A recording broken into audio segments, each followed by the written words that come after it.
Welcome, special tangent podcast. That's because tomorrow I'm going under the knife, having some surgery to prolong my athletic career, getting the knee scoped. So we're here on Thursday for this special edition of the Tangent True Crime Podcast. Okay, enough about me. What are we talking about today? Today's all about a football star, some may call him an ex-football star, who got jammed up in Indianapolis. And what he did, what he's accused of, is horrific, inexcusable. And as a result, this guy may lose it all. This is a guy who has made tens of millions of dollars playing a game and then making millions more talking about a game. And it was no game after midnight in Indy the night before the game. We're talking about Mark Sanchez, who is a USC Trojan, a former New York Jet. He played for the Eagles. He played for, I think, one other team.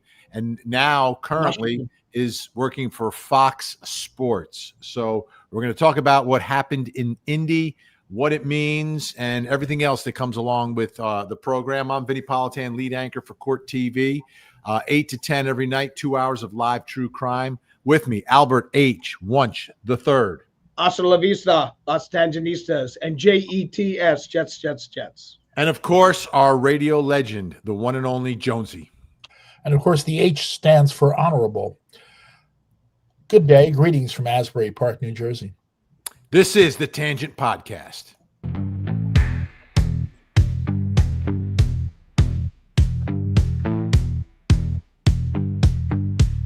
It's Vinnie and the Tangents, True Crime Podcast. Vinnie has the blue eyes, I'll crack the jokes. Jonesy stays behind his shades, entertaining all the folks. It's Vinnie and the Tangents, True Crime Podcast. Load up all your comments, hit those super chats. Let's go smash that like button so we can all have a blast. Vinnie, Allen, Jonesy on the job. They're the Sugar Hill Gang of true crime. They're telling stories of days gone by. They take crime and turn into a good old time. It's Vinnie and the Tangents, True Crime Podcast. All right, welcome on this. It's a special edition on a Thursday. You might be wondering, okay, why are Al and I wearing football jerseys? Well, or you might be wondering why I'm not. Yeah, well, I knew Al would be wearing a Jets jersey. And I did not want the podcast to appear biased. So I put on my own team, which of course is the Big Blue, New Jersey's own Sopranos. Now, they got to be a tough team, man, but I bet they cheat. Yes, exactly right. Well, it depends which side they're putting the money on, I guess. True. But so this story is really, I think everyone was shocked because the first thing that we heard, the first news was former NFL player gets stabbed and is in critical condition. And everybody was wondering, who attacked poor Marky Sanchez? Yes, especially since he survived 2012 when the famous Butt Fumble occurred, of which I was there at that game. November 22nd, 2012, for those of you scoring at home. Is this a preview of this day in history? Well, it is sort of a preview of this date, but it's not November 22nd. Most people would think of November 22nd as the Kennedy assassination day, of course, and that's what it is. But for Jets fans, it is the Butt Fumble that happened. It was a balmy night, about 46 degrees, Thanksgiving evening. We're playing the Patriots. This is a big game for us. If we win this game, there's a good shot we're getting into the playoffs. It's second quarter. Sanchez takes the ball from center, turns, and hits the butt of the offensive lineman next to him. It was his name was I believe it was Coleman. And did he have a large that's what I was thinking. region? So could it be his fault? Did Kenyon you have too much, how you say, junk in the trunk?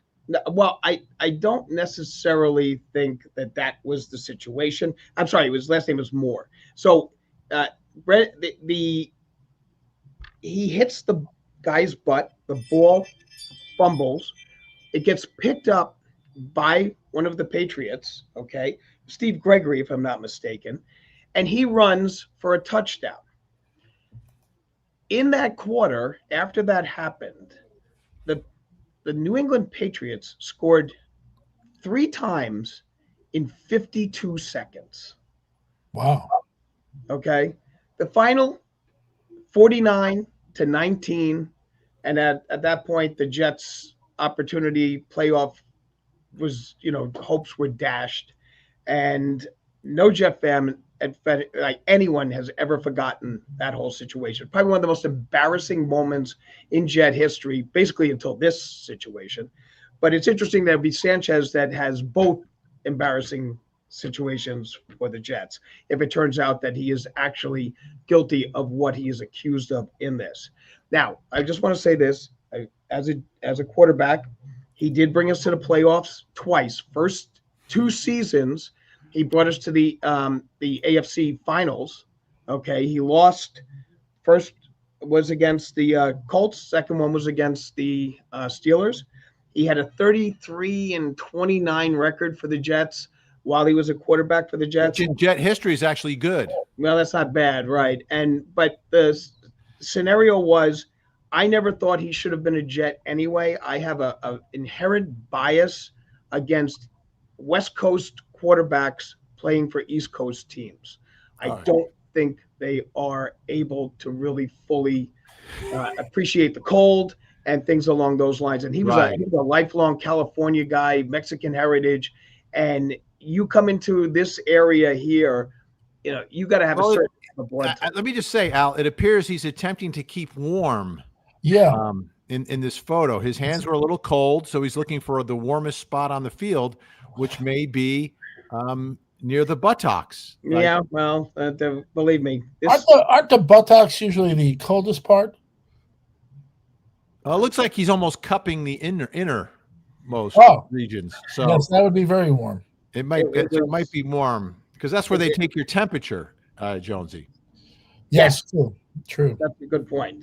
And so he's trying. He's getting a lot closer to 98.6. Yeah. Well, I will tell you this: there was 3 times in Jets history that the stadium went silent. Okay, one was the situation when what was it? Doug Berg broke his neck on the field. It was a horrendous situation. It was just so terrible. The second was Dan Marino with the fake spike, and then there was this. So 79,000 people, 20 million people watching on television, and then boom, that was it. Yeah. And I see Ashley Bouchard says, Albert, come to Gillette Stadium. I was at Gillette Stadium. I've been to Gillette Stadium, and I was there last time for the Army-Navy game. So excellent. That's where the New England Patriots play. So what I'd like to do is get into the case, and we're going to start here with some of the radio transmissions from that night. West Maryland Street. Male complainant says he is behind the West End Hotel and was attacked, then disconnected. Right across from the convention center and lock down this alleyway because this is going to be involved as well. I'll be following the medic to Eskenazi. Patient's critical right now. And that's the seriousness of this. So the victim in the case is 69 years old. He's a man. Just think of the scenario, right? The contrast here. Mark Sanchez made $65 million playing football.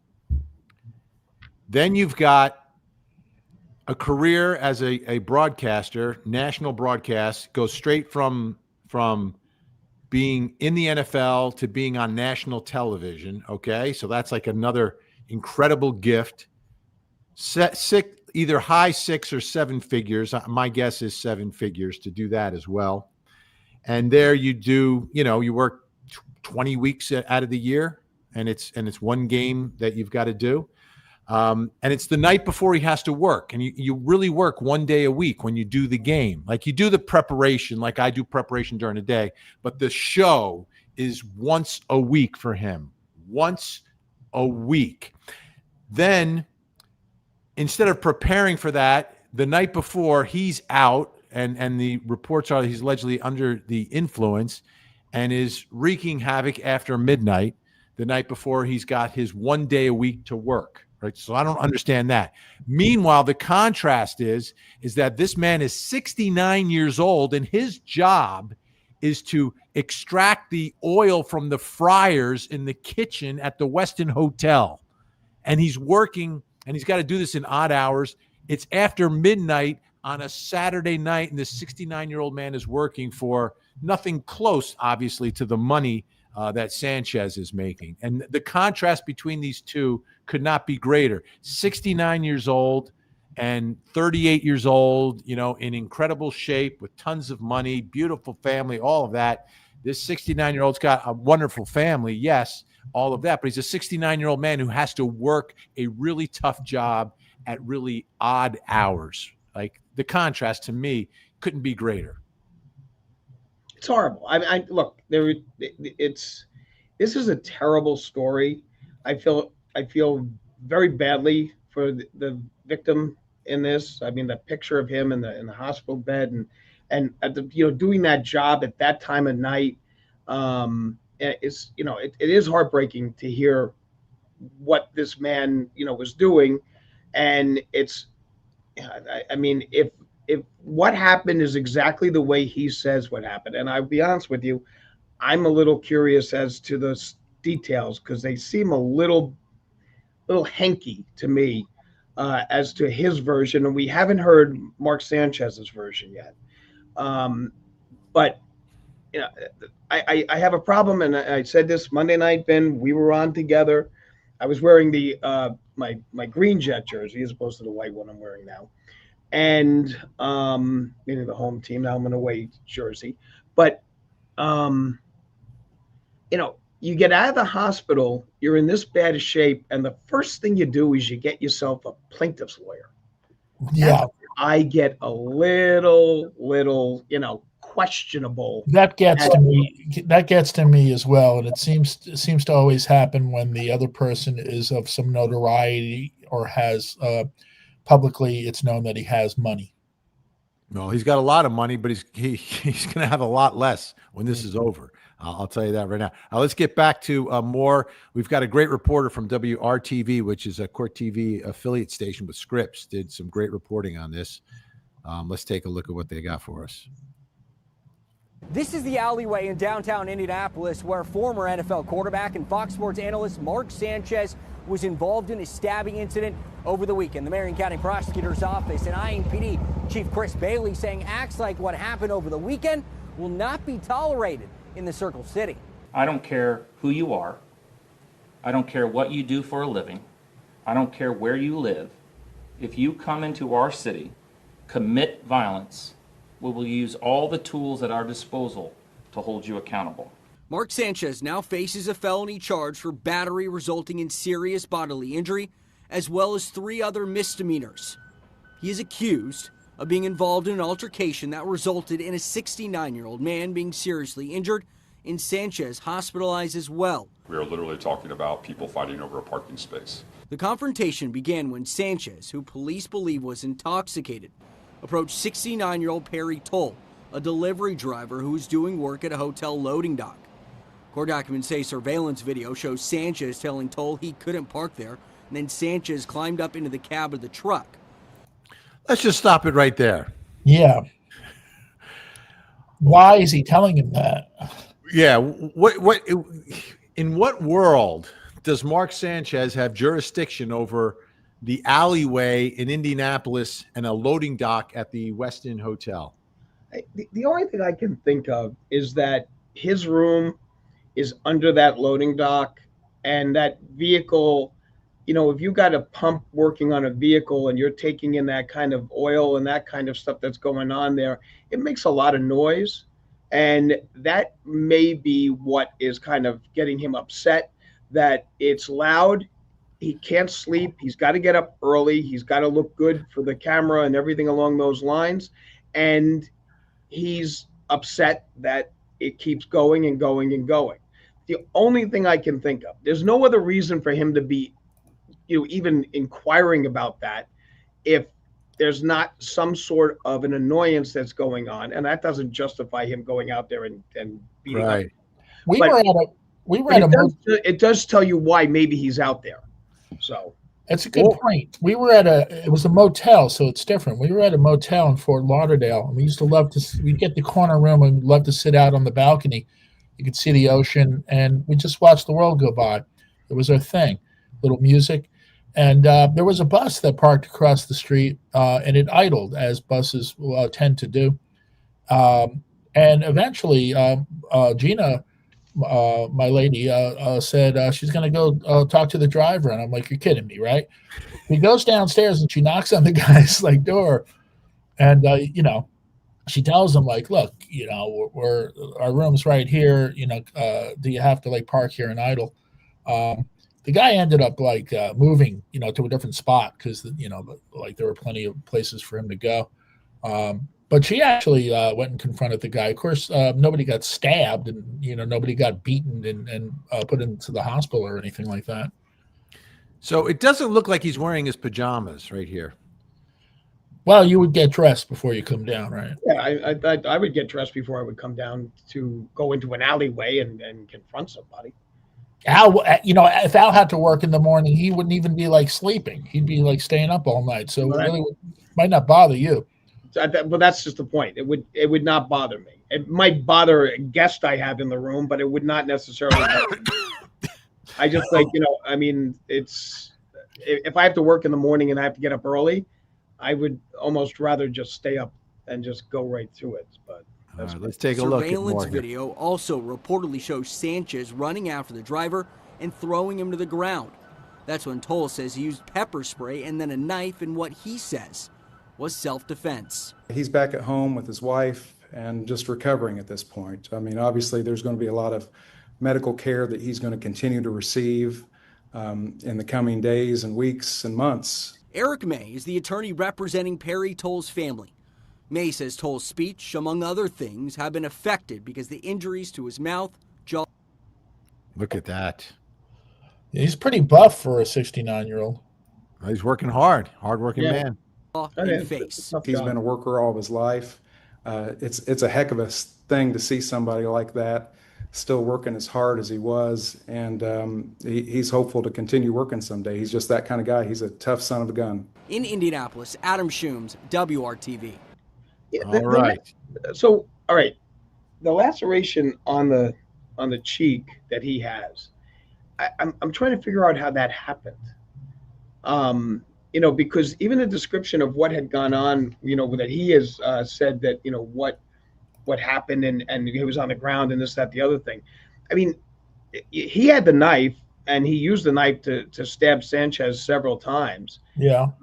And that I know you can get a laceration from a facial punch, but that, that's kind of a weird place for that. So I'm curious as to how that happened. But I'm not saying it didn't. I'm just saying I'm just curious how that. Probably I don't remember hitting anything. I don't remember him saying that Sanchez had a weapon. I do remember, he said that he pepper sprayed him and that, it basically just annoyed him. And then he wiped it off and then, kept punching. But the laceration on his cheek is interesting. I'm curious as to how that happened.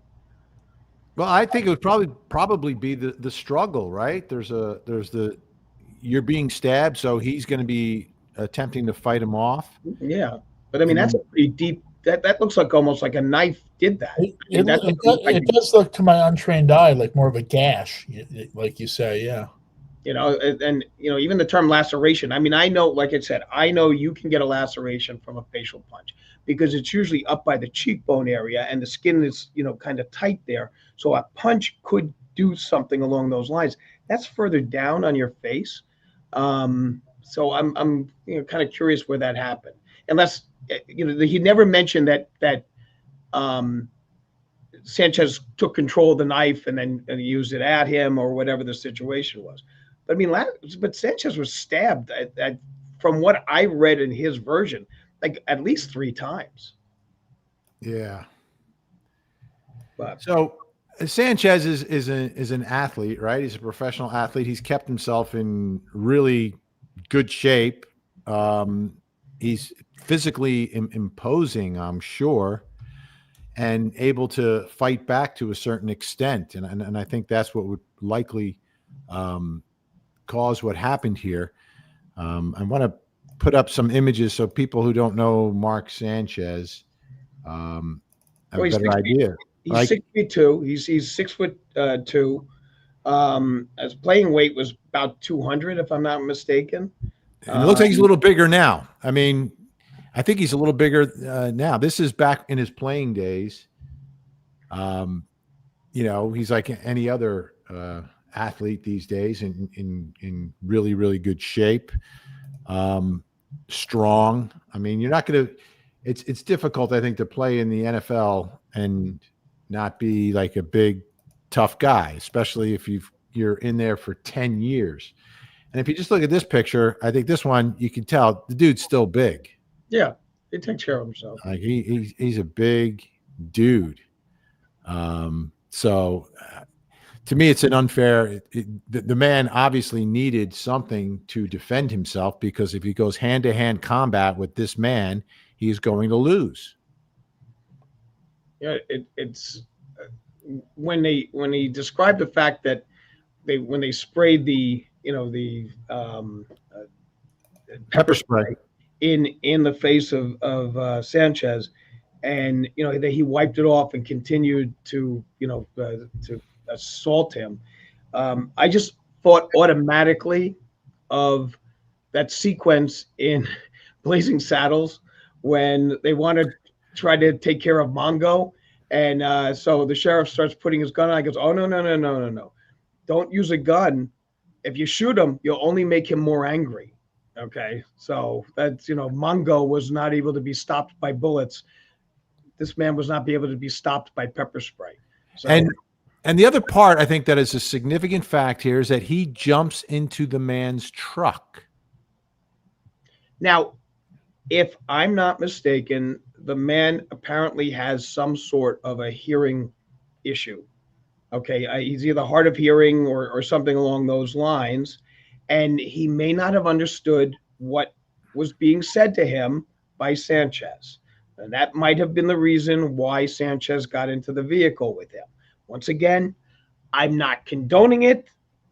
I understand it.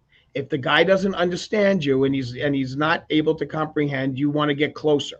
And it's easier to get, from the other side. I think it was a stupid move on Sanchez's part, but that might have been the reason that he was put into the cab of that vehicle. Plus, the machine is loud.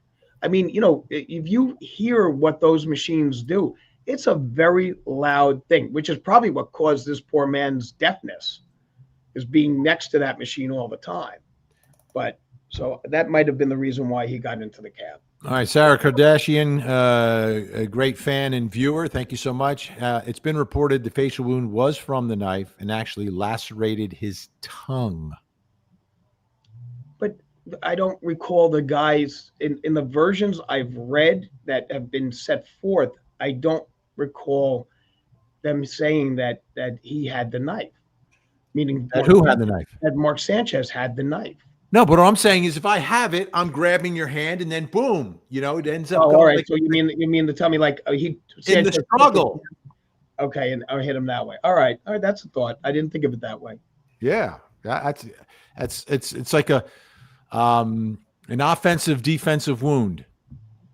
Okay, that is certainly plausible. All right, I've got some more to show folks here. I think I have some video from the scene. Let me see. Let me get back to it. Here we go. Oh, I've got to remove him. There we go. So this is the alleyway that they're talking about. So I think on the right is part of the Westin, but I don't know if maybe he's staying there, maybe he's not. It's not clear because there's 3 Marriotts in that downtown area. There's actually the Westin, there's a JW Marriott, and there's a 3rd Marriott, all downtown. So I'm not sure which one he was staying in. I do know that this is right next to a pub. Okay. And I'm wondering, I think a big unanswered question is, where was Sanchez coming from? You are saying, well, maybe he's coming from his room. I would say if he's out after midnight on a Saturday, he might be coming from the pub. That's once again, that's certainly plausible. We haven't heard his version. We haven't heard anything. I mean, I know he has a lawyer. The lawyer has made no statements thus far. I did see one of the comments. Did Fox put Mark Sanchez on, suspend him? He has been suspended. He will not be on. Well, I don't think he would have been able to be on anyway. I mean, he's recuperating from stab wounds. He's done. He's not on. Well, I mean, he's not been fired.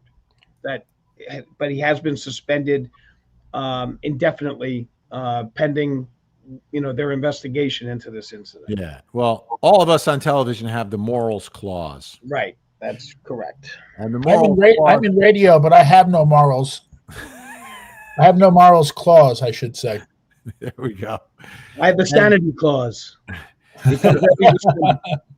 The morals clause is clearly would cover the assault of a 69-year-old man who was working.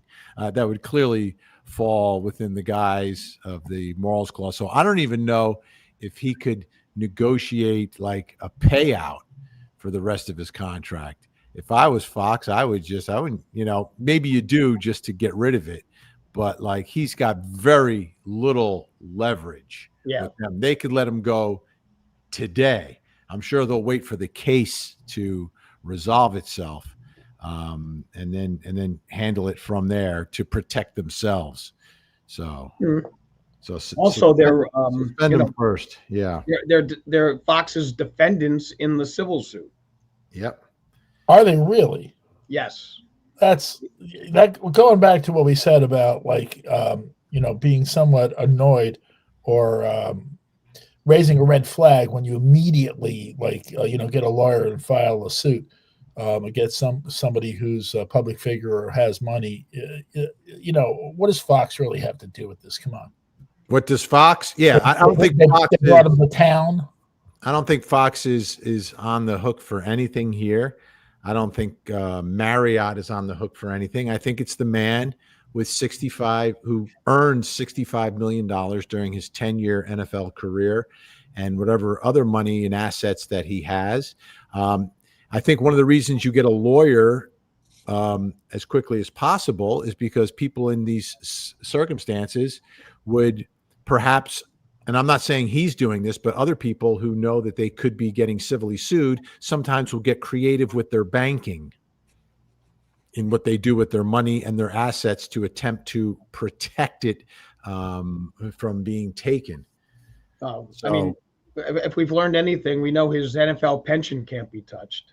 Right. No, you're not going to touch the NFL pension because O.J. Simpson got his, right? We learned that very well. Yeah.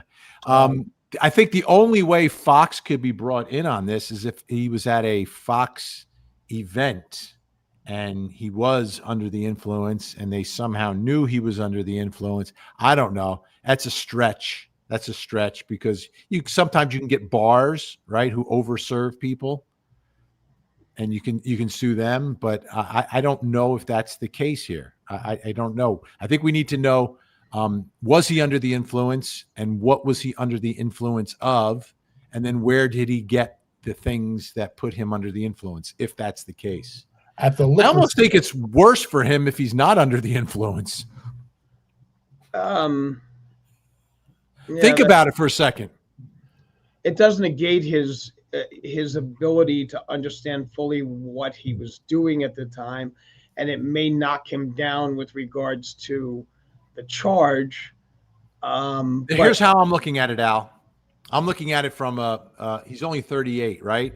Like he probably wants to work for another 20 years doing something. Easily. Right? So to me, if he's under the influence of something, then there is the ability to come back into the eyes of the public. I True. had a problem. I went to rehab. I have to deal with my problem. And then you kind of pile it all into the pile of substance abuse, whether it's opioids for his back problems from the butt fumble or whatever, right? Whatever, however you want to explain it to me, because that's what Alec Murdoch attempted to do in his case. Right away, jump. I'm hooked on drugs, and that's going to excuse everything. And eventually, I can come back into the good graces if I admit my problem and get treatment for my problem. So I think drugs are different, but I may not know football, but I know a few things about drunkenness. And when I hear stories of somebody being violent or mean, and the excuse is that they were intoxicated at the time, I don't buy that. I feel as though alcohol may magnify what's inside of you. If you're a nice person, you tend to be a happy drunk. If you're a violent person, you tend to be a violent drunk. You never heard the expression beer muscles? Beer muscles, yes. That's a violent person. But maybe that person inside is really like that, like and what if you're a sloppy drunk? Are you just a sloppy person? Like Oscar Madison would be a sloppy drunk? No, I think you're just too drunk at that point. But I really don't think it's an excuse when I hear about incidents. But not an excuse for the incident, but saying, listen, I have a problem. It's a rehab thing. You're right. 100% correct. Yeah. I go to rehab. I rebuild my life. I'm sorry. You settle with the man. You meet with his family. You apologize in person to him. You give them the money, and then you try to build yourself back up in facing your problem, whether it's drinking, opioids, or whatever. You use the alcoholism as a crutch, and then people love to see when you throw the crutches away because you're cured. Yeah, but then you can't get drunk anymore. And what kind of life is that? That's my life, Jonesy. Yes. Not that I got drunk before, but there is a life of sobriety out there that is a lot of fun. I don't think anyone can accuse me of not having fun. Well, you're one of the funnest guys I know, and I often say to people when talking about you, and he doesn't drink, because it is shocking how outgoing and fun you can be. Oh, that's my memoir. ... And he doesn't drink. The Vinnie Politan story. And what's even better though is that, like, if you've gone out with him socially, you know that, like, he's the great designated driver, and he drives you to places where you can get drunk. Yeah, absolutely.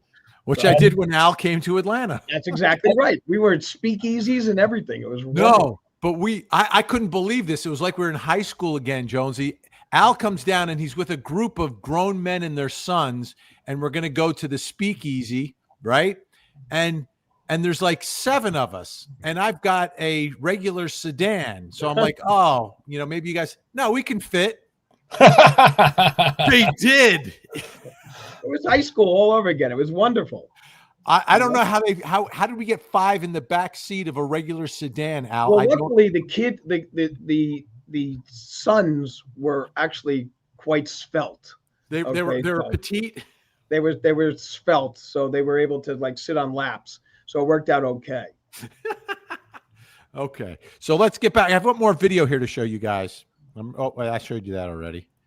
We saw that. All right, so here's what I want to do. I'm going to take you for a little tour of the street, because we've seen sort of this angle, but I went on to Google Maps, Google Street View, to take a peek at the neighborhood. So we'll see that in just a moment. I still I don't understand why he was in that alley, like, and telling some, you can't park here. What do you mean I can't park? You can't park here. Like, that's like a really weird manifestation of whatever he may be under the influence of. And again, if he's not under the influence of something, this is worse. You're like going around as like an ex-NFL Karen. Oh, here we go. So if you look at the blue awning, that is the pub. That's the local pub that's right there. And Okay. you go down just one block. I'm going to take you down the street here, one block, and there's the alleyway as we start to turn towards it. That's the alleyway where this apparently took place. So this is my theory. You ready? He's at the pub. He's walking back to the hotel and passes the alleyway and sees the man parking there. And maybe you're right to a certain extent, because it is very loud.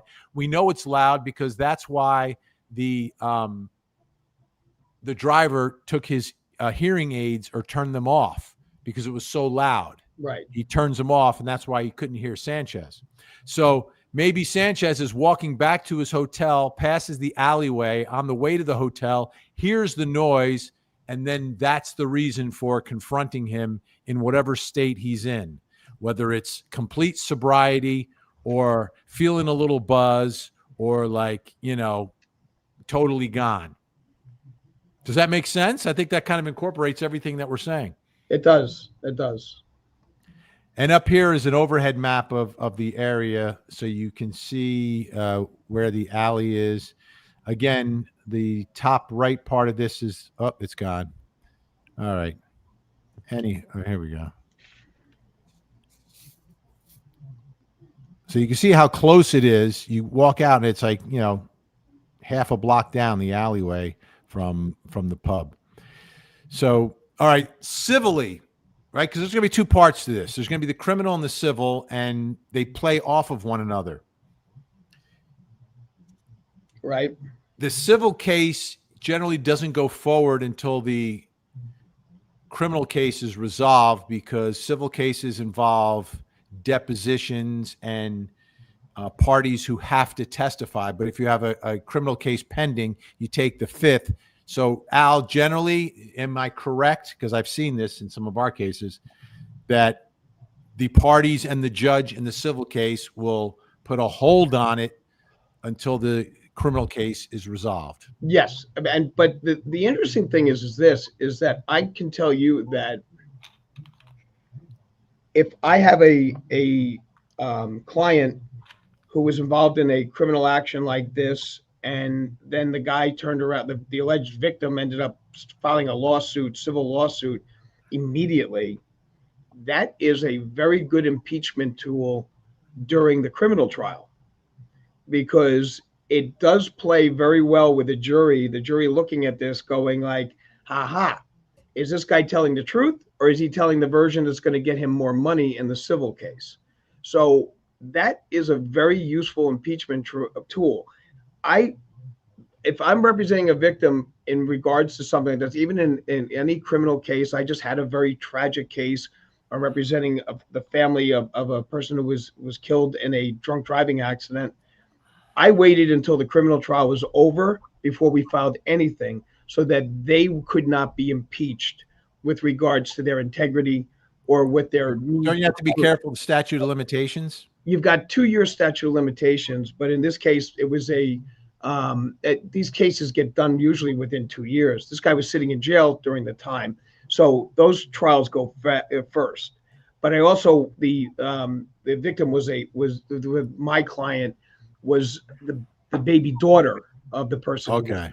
So I have 2 years past her 18th birthday, but you have a 2-year statute of limitations in most places. New York, it's 3 years. So there's plenty of time to wait, especially in a criminal case is going to be wrapped up in less than 2 years, unless it's a capital murder situation. Right. Our case is on Court TV. 2 years is like, okay, wow, it got done in 2 years. If it's 1 year, it's amazing. More likely it's 3, and then you get to other states, it could be 4 years before they are tried. But 2 years is kind of the average, I would say, for a red rum on Court TV around the nation. So here's why I don't fault him for getting an attorney. These people, obviously, you're going up against a very sophisticated person in Mark Sanchez because of the level of wealth that he has. You don't want to be run through the system. You hire a lawyer because you want an advocate, someone who's going to advocate and help you walk through the system. There are people who don't understand the difference between a criminal case and a civil case. And that's the truth. Like if you just sort of live your life and live You could be a hardworking person, just lives your life. You stay out of trouble. You've never had a criminal case. You've never been sued. You've never sued anyone. And you don't pay attention to it because you're too busy working hard, making sure that your family is taken care of, that you don't pay attention to what, we talk about all the time, which is our system of justice. There are people who don't really know about that relationship or even distinguish between the two. There are people who believe that you can settle with a victim like this and the criminal case goes away, when they're completely separate and different and unrelated. A criminal case is brought by the state. The victim is not a party to the case. The victim is a victim and a witness. They're not a party to the criminal case. They have some rights because of new legislation in some states, but they're not a party. The party is the state versus the accused, the Commonwealth versus the accused, the people of the state, the people of the Commonwealth versus the accused, but not the victim versus the accused. And if you don't know that, I mean, something like this happens, like we need a lawyer. I don't know. How does this work? How does it work? We've got these medical bills. What do we do? How do we protect ourselves against this millionaire? And that's why you get a lawyer. Yeah, but not within hours of being released from the house. Within hours. No, that's yes, within hours. That's little. They've got hospital bills that they can't pay. First of all, under New Jersey, under the law I could say for New Jersey, there is the Violent Crimes Compensation Bureau, which will. Do they know about that? No. A lawyer will know. They do know about that because the police department advises you about that. Oh, please. But please. I just want to bring something up that I just realized. I mentioned that there were 3 instances in Jet history where the stadium went silent. And I just realized this now. Okay, so the first, as I said, was the situation with Dennis Byrd breaking his neck and being paralyzed. That was November 29th, 1992. Then there was the spike play. That was November 27th, 1994. And then there was the butt fumble, which was November 22nd, 2012. November is not a good month for Jet fans. I'm just bringing that up now. Yeah, no, it's not. So 3 instances of that. And so history has taught us that November is not a good month for the Jets. No, it's just not. War to civil rights and all the revolution fights. World War I and World War II. Well, always knows who is who. It's this day in history. This day in history. History. Now let's listen to his story.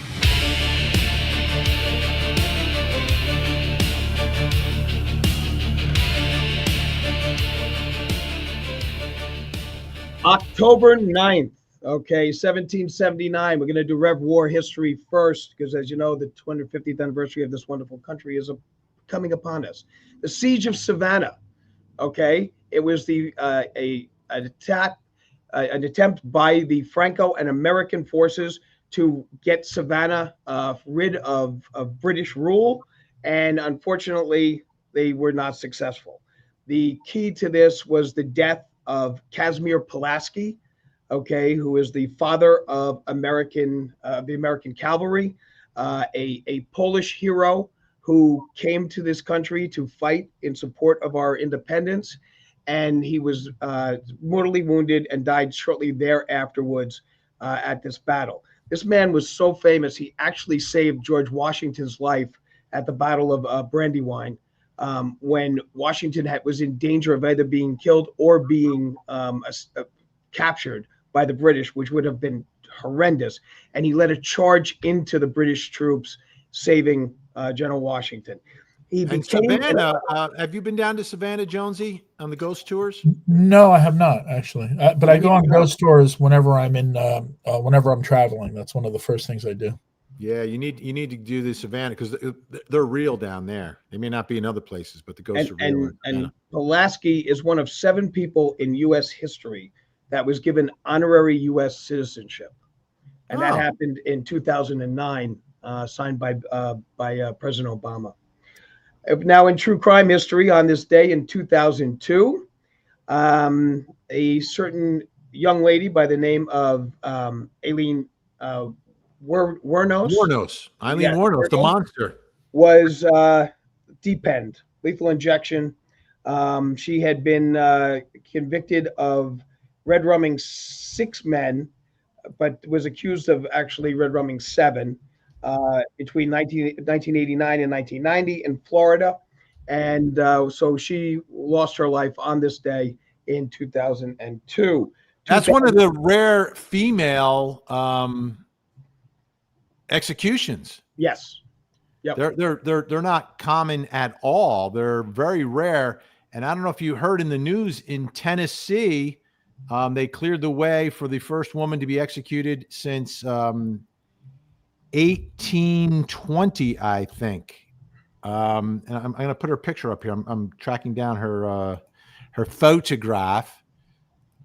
Let me just. I will talk about one of the other women that had been, depenned.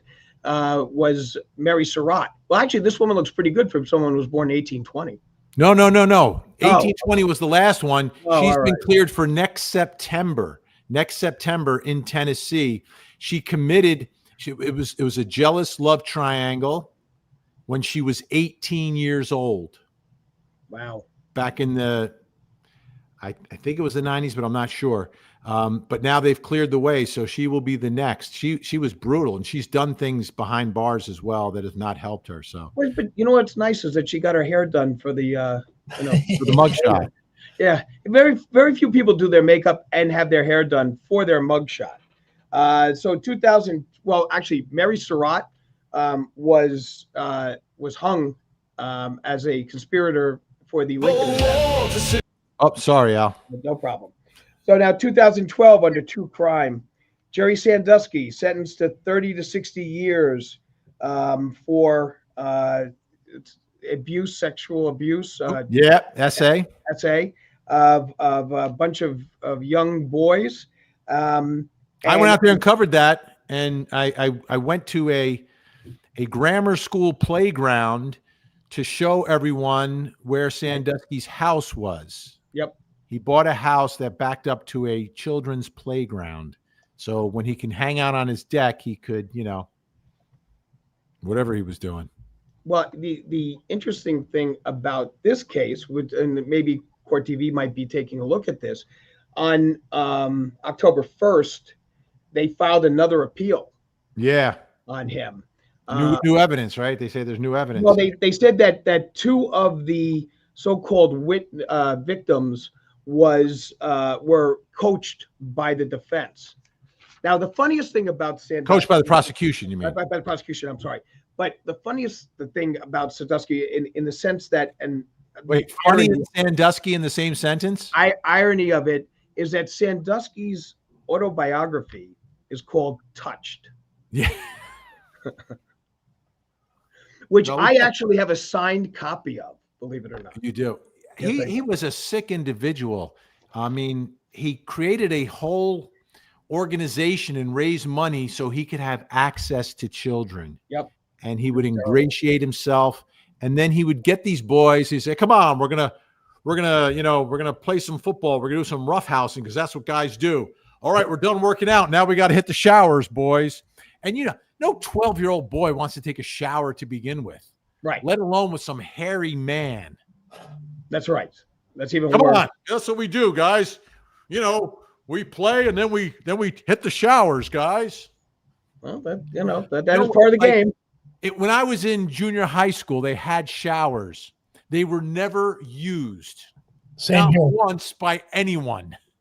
Never. Not before, during, or after gym class, before, during, or after any sporting match or game. They were never used. Not once. Kids of that age, boys, do not take showers. That's a good point. All right, so now 10. Come on, we'll snap some towels here. Come on. It's what we do. It's fun. October 9th, 1845, the United States Naval Academy is founded on this day in Annapolis, Maryland. On 1919, the Reds beat the Chicago White Sox 10-5 at Comiskey Park for a 5-3 series win. And this is the famous Black Sox scandal. Oh, hey, I just watched Field of Dreams for the first time, so now I get it. Really? Now I get it. Did you watch Eight Men Out? What's that? Have you ever watched 8 Men Out? No. Oh my God, that is the movie about the Black Sox scandal. I think I got everything I needed from Field of Dreams. No, you don't, because first of all, in Field of Dreams, Shoeless Joe is batting the wrong way. Okay, I mean, so first of all, they had him. I thought he was a lefty. He was batting righty in Field of Dreams. Oh wait, no. Yeah, he was. He was batting righty. You know, but it's a known fact that when you die and you come back to to civilization, to mankind, to Earth, you can swing from whatever way you want to when you're at that. I would tell you this: you're ambidextrous at that point. Vinny, watch and Jonesy too. Watch 8 Men Out. I love it. I love it. But Field of Dreams, there's no comparison. Field of Dreams is just so inspirational and beautiful. Yeah, but 8 Men Out is actually very interesting because of what ended up happening with these players and the guys that actually really did play, but had been somehow touched by the scandal, ended up all being banned from baseball. And it's a real interesting story. And also it tells you about why they did what they did, because Comiskey was so cheap with regards to his players that these guys were desperate for money. And he was always withholding and fining and all this other kind of stuff. So that is definitely something to watch. 1969, the Supremes released the single "Someday We'll Be Together," and that's Diana Ross's last recording with the Supremes. Oh, wow. Okay, and in 1992, the movie Under Siege is released, which is probably the best Steven Seagal movie, which also starred a person we ended up taking an interest That says a lot. called Gary Busey. Okay, and Tommy Lee best Jones. Steven Seagal movie. It was Under Siege is a great movie. Under Siege is a very good movie, and it has. I think the best performance by Seagal, though, he had a reality show called Lawman. Yeah, I know. Yeah. And they used to shoot like he would spot, like he became like a real sheriff, and he's driving along with the sheriff, and when he spots a criminal for the show, little laser beams would come out of his eyes, and he would zoom in on the crime. Hey, you gotta love reality. He was very good in Under Siege. Gary Busey was excellent in that movie. Tommy Lee Jones is excellent in that movie, and Erika Eleniak was absolutely gorgeous in that movie. Right. Okay, and finally in 2012, the young lady by the name of Malala Yousafzai was shot 3 times in the face by Taliban gunmen for boarding a school bus in Pakistan. She was 15 years old at the time. Yeah.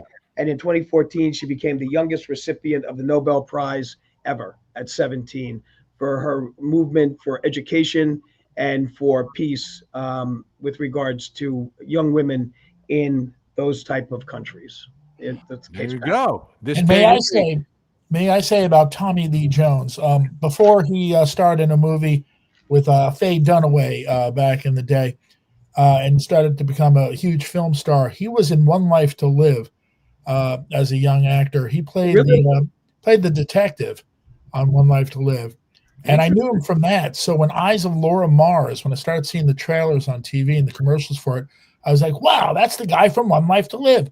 And he became one of the biggest stars. Eyes of Laura Mars. I mean, Vin, you must have liked that movie because it took place in all the discos in New York and stuff like that. I have not seen that. I'll put it on my list. Oh my God, it's got the my body, your body, my body. Yeah, I love it. Your body. You've been having bloody memories again, haven't you? Yes, I have. You know, I also like to sleep. Confirming that Field of Dreams is a great movie. Of course, Gen X, part of our incredible Mod Squad. Hey. The Mod Squad, keeping order in the chat. The Mod Squad, the Mod Squad, spotting trolls who attack. The Mod Squad, oh, Gen X is ready and on the scene. Frankie Biggs making sure they're keeping it clean. Jennifer Sue telling haters don't be so mean, and Ashley Bouchard on top.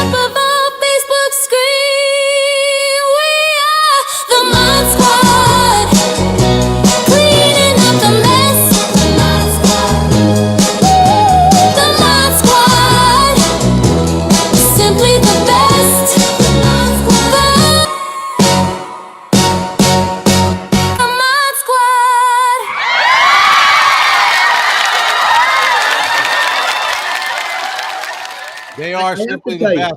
I have to tell you. I tried to finish this bottle of water during the song. I got down to this much. Oh, I thought your image froze because it just remained. No, I wanted to see if I could drink a whole smart water during the Mod Squad song. They told me I need to hydrate for my surgery tomorrow. I have to tell you that I am still trying to figure out whether or not that sounds more like Lala Brooks or more like Darlene Love. What do you think? I was thinking like, Shangri-La's and that kind of thing. So, Darlene Love, I'd say. All right. I'll go with Jonesy. I'll go with Jonesy. The Mod Squad, ladies and gentlemen. And we had Darlene Love on our Sirius radio show. Oh, yeah. Yeah. Oh, Jonesy. There we go. Cleaning up the mess. So last time we were on, I tried to get this video up, but I didn't get it in time. As you know, I just came back from Italy on a big trip. And part of the weather's beautiful this time of year. We were in southern Italy. We were in Sicily and then Calabria. So when we were in Sicily, I mean, it was beautiful. It was in the 80s. Gorgeous weather. Not too humid. It was very comfortable, very nice. So one day we did our trip to Mount Etna, which is an active volcano. And we got up to a certain level of Mount Etna, and then we jumped out, and then we were going to go, walk around on Mount Etna, and weren't quite prepared for what we were about to encounter. So here I am. Was it lava?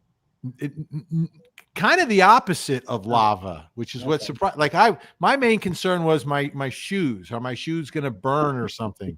Are my sneakers going to melt? So I didn't wear my really good shoes for that particular excursion. But let me show you what happened when Vinny went to Mount Etna in Sicily just about 2 weeks ago.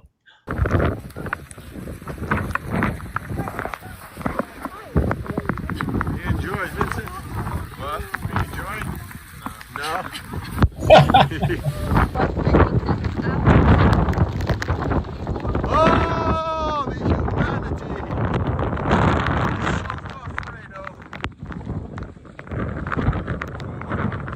Climbing up now. Woo! It's windy, it's cold. Oh, mackerel!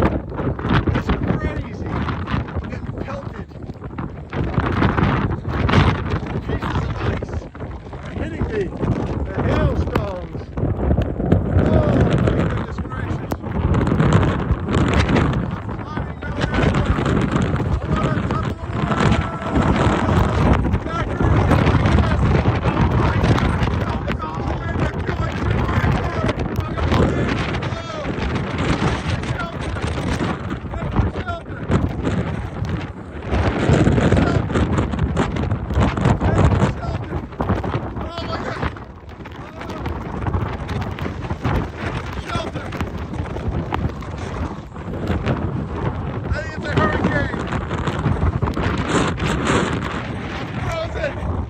oh my! I gotta get to the cafe. Oh.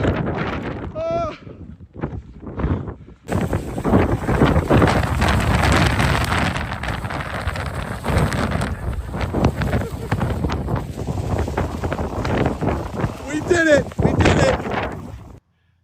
Why would anybody do that to themselves? You could have just went to a Walmart. The only thing missing was you yelling NEM, NEM, because I mean it looked like the Twister was about to start. No, it was bad. And here's another thing. Apparently, they shot scenes from Star Wars here. Oh, cool. Which I was trying to capture here, like with some of this video. Our guide said she has never, ever in 10 years encountered weather like this at Mount Etna. It was a hailstorm. The winds, you couldn't quite tell because the wind was drowning out the audio. It was like 40-mile-an-hour winds. When we got to the edge, it was like, and then we had to turn around and run back. It was insane. And I was concerned about the heat. It was like 38 degrees with 40-mile-an-hour winds. Wow. So that's Mount Etna for you. Well, I would tell you, you actually, because one of the questions I saw that actually Bishard put up is, what is the opposite of lava? And you just showed us what the opposite of lava is: hailstones and 38 degrees. So it was a great experience, but it was a different experience that most have when they go to Mount Etna. Usually you get out, you take some photos and stuff, but my hands were frozen. They were frozen. But if you look at the geography here, you can see how the lava has covered everything at different times. And it was a beautiful day down below. We went back down the mountain and went to a vineyard and had an incredible lunch in the sunshine. It was crazy. Oh, lovely, with an Italian word. Un viaggio meraviglioso. Thank you, lovely. Well, I mean, so what Mount Etna, when was the first time that had actually erupted? I think it was like 1500 BC or something like that. So, I mean, it's had a lot of serious eruptions, but that's remarkable to be seeing it that cold at that time, and especially that point of the year. Yeah. Very interesting. And let me see. Rhombohedral watches the Etna web. Oh, they have an Etna webcam. Oh, wow. You know what? Probably should have taken a look before I got dressed to go on this excursion. Very good point. Very good point. Crazy. All right, how are we doing time-wise here? All right, we're getting close to the end. Al, you've got a big do you have a tailgate or do you have a court appearance today? No, I have actually neither. I have a meeting on we're hiring a new chef at a restaurant I represent. So I have a meeting with the new chef and a tasting and things along those lines. You're going to lunch. You're going to lunch. It's business. Now, how were you positioned as a person who would pick the chef? I mean, do you have a piece of the place, or are you just like Al, and they're like, Al will know? That's how it works. It's Al will know. Okay, that's how that works. Cool. I do want to point out one thing, Vin and Jonesy. So I said this on Monday night. I am not wearing a Mark Sanchez jersey. Okay, I'm wearing number 42. Bruce Harper. I'm sorry? Bruce Harper. Bruce Harper, Englewood's own Bruce Harper, by the way. And also Don Bosco's own Tommy Hennessy, who is currently the long snapper for the Jets. So I commemorate those two. Okay, I don't wear the number 6 that was Sanchez's jersey when he was on the Jets. He was 3 when he was on the Eagles, if I'm not mistaken. Right. See, I didn't wear a sports jersey today. I don't have a football jersey. I don't even have a sports jersey. The only thing I have is an MTV baseball shirt that just doesn't quite fit. It doesn't fit.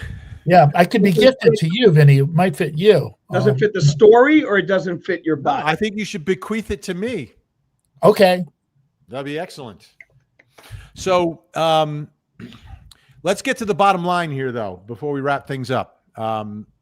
Here are my thoughts about how this plays out. And this is how I think he should play it out. He's going to be convicted one way or another. Work out the best deal possible. Settle the civil case first. Ingratiate yourself with the victim and his family. Admit your wrongdoing to them. Make good by them to mitigate your criminal responsibility, which you will have.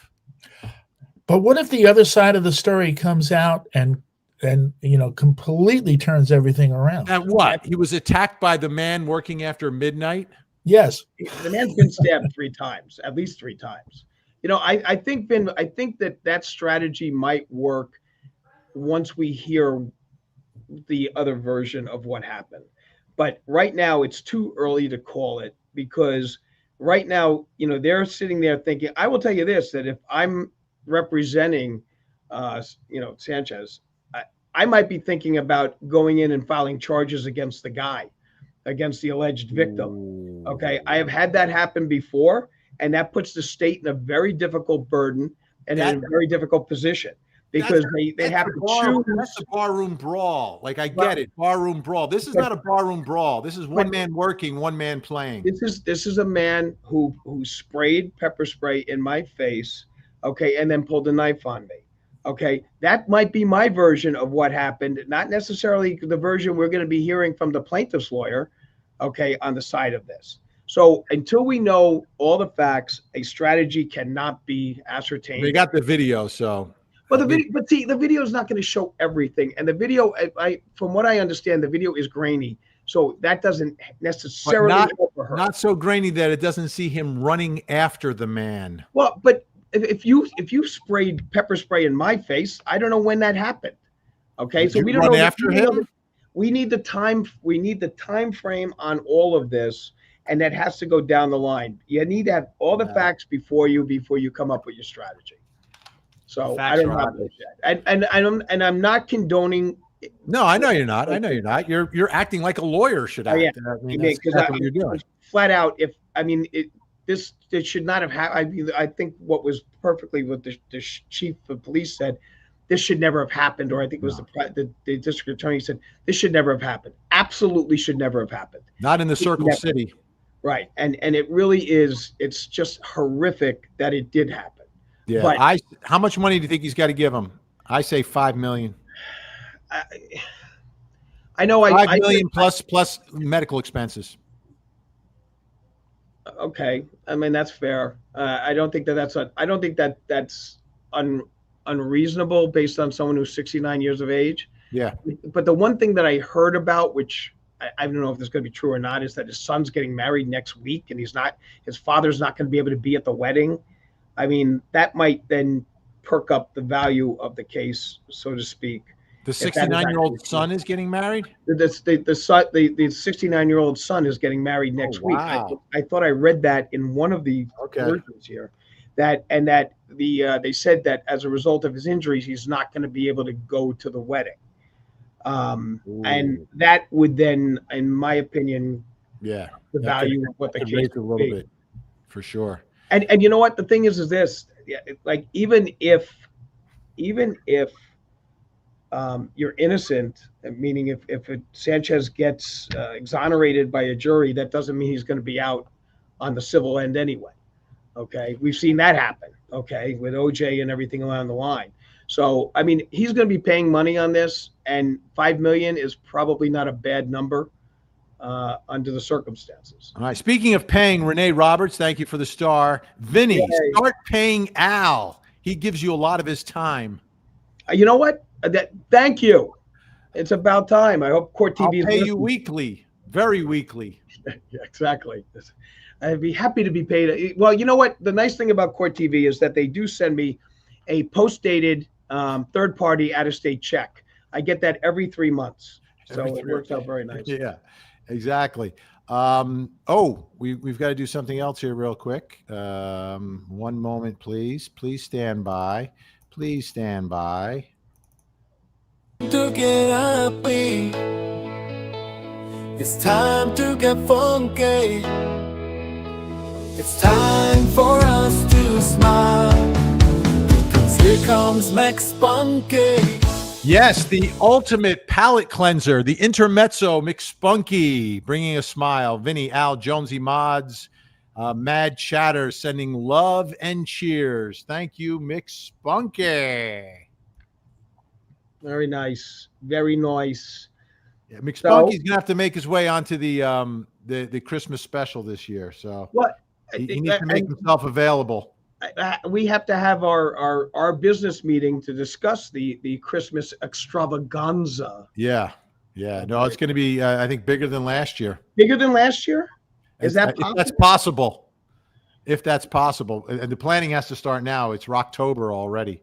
Well, maybe this this year you can show the other 2.5 hours of my recitation of the facts that happened with regards to my most special Christmas. So you cut it down from 2.5 hours to 36 seconds. All I remember about last year is I had gotten really, really sick, and then I had like a horrible side effect from some prescriptions that they'd given me that had caused me to start doing like crazy stuff. I really did have a side effect that made me I said to Gina, I was like nuts, right? And she's like, oh yeah. And you guys told me it was going to be like 2 hours, and I got set up to do it, and it seemed like it went 4 hours. It just went on and on and on.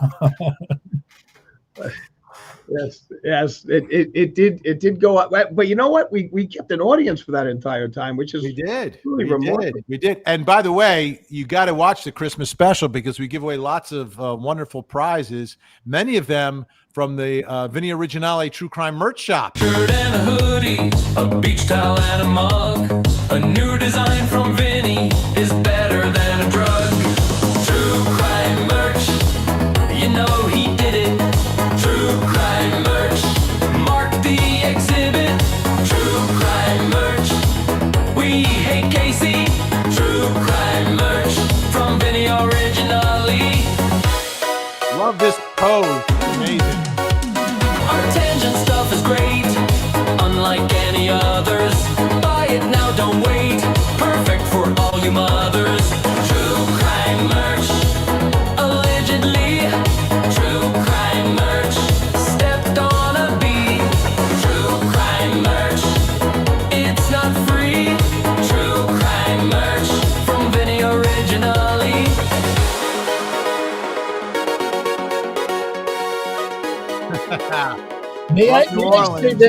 May I say this about the T-shirt, the Tangent T-shirt? As a rule, I don't wear my own image on a shirt because I did once before. When I first got one, I wore one, and the lady at the Subway token booth made comment about it, and I looked down and I kind of felt like unless you're a pro wrestler, you shouldn't wear your own face on your shirt. So the first time I saw it on a person was this weekend. Gina was wearing it, and may I say, it is a really cool shirt. When I saw it on her, and I was watching your little images staring back at me and stuff, it was very cool. So I would encourage people to get the Tangent T-shirt. Absolutely. By the way, Bice is volunteering to be an elf, so we may need some elves. Nice. Now, the plural of elf is elves, correct? That's right. So I went to the Bruce. Is shelves. So I saw all the Bruce Springsteen Christmas shows in Asbury Park over the years, and one year he had these little Santa helpers, little elves, females, on stage with him, and I was so far away, even though it was at a very small place, the convention hall, that I saw the Santa outfits, with the chicks with the short Santa outfits, and I was like, wow, cool, hot Santa chicks. It turned out it was Springsteen's mother and aunt, who were in their 90s. But I was so far away, and me being a guy, I was like, wow, check out that outfit, showing a lot of skin, huh, baby? Whoa, hey. Common sense investigator, Vin, we need long sleeve shirts and tank tops. Okay. Yes, yeah. I got to jump back in. Perhaps I'll have some time after my surgery tomorrow to update some of the items. I'll be doing some work there because I won't be running around so much. Now, when will you be able to play baseball again? I think by December, I'm hoping to be back in full training mode to get ready for the spring season, get ready for my hopefully my basketball tournament, and of course pickleball. 4 to 6 weeks is standard on that, and you'll be up and you'll be as good as new. Yeah, it's perfect. It's you're getting it back again, and thank God they're not having to do a replacement. So that means it's really good. Yeah, of all the knee surgeries you want, this is the one you want. This is the one you want. Exactly right. Yeah. My next one's going to be the injections on the bone with the little. Yeah, that's not as fun. No, but it's better than a knee replacement. That's for sure. Yeah. So, all right, let's see if we got a few more comments, and then I think we got a roll. Rebecca Mireless, allegedly. What's interesting about the allegedly shirts? There are imposters out there, number one. I saw that, yeah. And then one of the biggest podcasts in the country, one of the biggest, also their logo's a little different than my allegedly, but they have an allegedly as well, which is interesting because it's not a legal podcast. But I think theirs came about to protect themselves from being sued for defamation on their podcast. They just say allegedly. Well, you know, Vin, I can tell you this, though. I have done my research on it, and the other people that do these shirts misspell allegedly. So we have it spelled correctly. Oh, fantastic. Okay? So, all right. don't buy horribly misspelled shirts. That's what I have. How could you make a shirt and misspell it? Well, that could be a cool shirt itself, though. Really? Allegedly? If you misspell it in a way that's kind of clever. That's why. Al. Allegedly. Right, allegedly. So the in one of it was a movie with some of the Saturday Night Live cast members in it, but this guy got a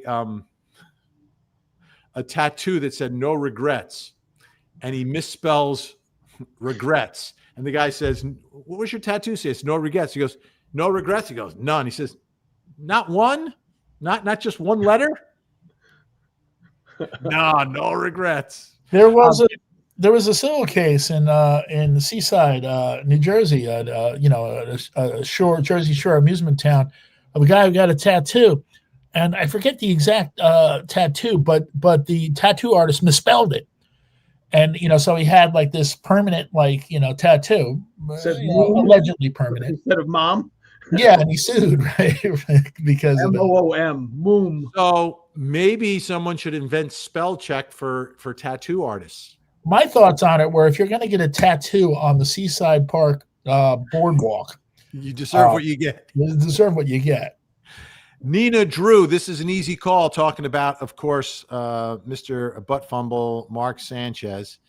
Do you think? I think it's going to be an easy call here. Yeah. I mean, everything's on video. The why people are where they are, to me, seems pretty easy and obvious. And the contrast between the two makes it a very easy call. I really think his lawyer should be in complete mitigation of damage mode and figuring out a way to mitigate his damage so Sanchez can put together some semblance of some career from this point forward. And it's going to be difficult, but the public is forgiving. Look, Michael Vick's back in football, Yeah. I mean, yeah. coaching. So it can happen. All right. So before we go here, Al, where can no, this is the wrong one. I want to do, which one do I want? This one. Yes, right. There we go. Right. Where can folks find Albert H. Wunsch III, Esquire? If you happen to be in Montvale, New Jersey on Saturday at 1:00, I will be at the Don Bosco St. Joe's football game. Okay, so please come. It's going to be a lot of fun. I'll have a tailgate going. It's going to be quite an extravaganza. And what kind of wine at the tailgate?